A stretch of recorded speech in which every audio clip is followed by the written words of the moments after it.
Hey guys, it's Amy from Colorado Mountain Living, and the sun is out. It's all melting, all that snow. But I know it looks really, really white behind me with all the snowscape, but trust me, as I'm walking through some of the snow here, it is slushy and really wet underneath. In fact, this week we might lose all of our snow. It's supposed to be up in the 50s, even high 50s with sun by the end of the week. And for us, that feels like 70 degrees up here with the sun. So we definitely have a big change in weather in store. Although tonight I did see we are supposed to get 1 to 3 inches of snow. So maybe get one little bit more piece of snow for March before it all melts away. But what I wanted to talk to you guys about was something that's going on with our house that you might not have noticed. Now, folks that have been here for a while, for the last couple of years, they probably know what I'm going to say, but there's a piece of our house that's not all the way finished on the outside. And let me zoom in and show you. We actually did one side of our house completely different with siding. The main part of the house has the Douglas fir siding, and then the kitchen area has the shiplap. Except, check this out. It's the eastern part of the house where the siding is completely different. Brian actually used the plywood type lightweight siding on this side of the house. And look all the way up to the top. Can you see the beam on the peak there? It's not your regular beam. It's actually a 2x12. And the reason that's sticking out like that, it's kind of unusual. It's a little bit out of place. Definitely not a timber frame feature, right? It's not a timber frame feature right there. I mean, it kind of carries the look. But the reason that's sticking out is because we are planning on adding an addition to the house. That's our next phase, is phase 2, and it's going to be attached right over here. And I know that folks have mentioned about the design of our house, why we have our entrance right here with a whole roof full of snow right above it with no way to break the fall.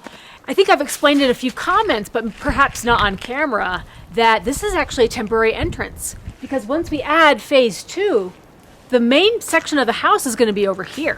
So once we get that section of the house built, we're actually going to take that door out completely. We'll turn it into a window. So that door is just temporarily there. I mean, it might be a couple of years there, but it's only there as a temporary solution. That's why we didn't really integrate a lot of roofing above it and a lot of mitigation for the snow, you know, as far as like the way that the snow really drifts into that corner. It's definitely not ideal on the north side of the house right like that. And the house continues over there. We'll be able to do a better roofing design over the front entrance for sure.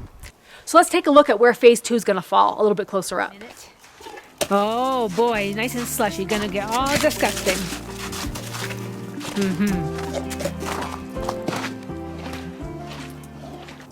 So looking at the house head on here from the front, the width of phase 2, which will be over here, is going to be just about the width that it currently is.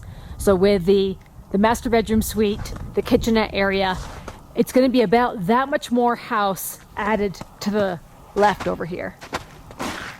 We are going to continue the same plane, so it's not going to make any turns, no 90-degree angles or anything. It's going to face out over the hillside just the same. And I don't have a marker because of all the snow.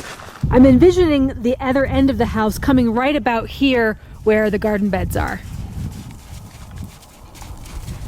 And then for the garage, it is going to take a 90-degree turn and land right about here, right back where those trees are, maybe right in front of that storage shed. We'll have a little walkway from the main house to the garage, and it'll land about there. So that's really the future layout of the design of our house, what we're thinking. Well guys, it's really exciting to think and talk about the next phase of the home build. I know we're not really there yet. We're getting a little bit ahead of ourselves because I know Brian wants to build the garage next, to kind of have a place to put the cars and have a workshop and that type of thing. But it is kind of exciting to consider the ideas that Brian has as far as doing a log home design meld with a with the squared off logs and seeing how we can incorporate that into one look. So a lot of neat ideas to come, but I just wanted to kind of give you sort of the big picture and kind of answer some of those questions I'm sure you've been wondering about as far as the entrance of the house, the way it's laid out right now. We don't do a lot of filming on the east side of the house, but why that siding is so different, and you know, kind of answer some of those mysterious questions, and then, imagining what the full house might look like as it looks down upon the hill. It's just fun stuff to dream about, guys. But stay tuned. Definitely, we'll keep you posted as we go along, as soon as we get any new developments. We also wanted to let you know that on Wednesday night, we're going to do another live stream. Some of these questions we answer in the live stream, people kind of want to know about our upcoming home build. They want to know the future of it. They want to know what we have planned, and those are the kind of questions that we answer on the live stream. So definitely join us Wednesday night. It'll be 6 p.m. live streaming here in the Mountain Time Zone, and we'll see how much snow we have left by then. But just a quick update, guys, give you a bigger picture of the home build and the way that the house is situated. Hopefully answer a few of those nagging questions that you might have had. All right, guys, take care. We'll see you next time. Bye.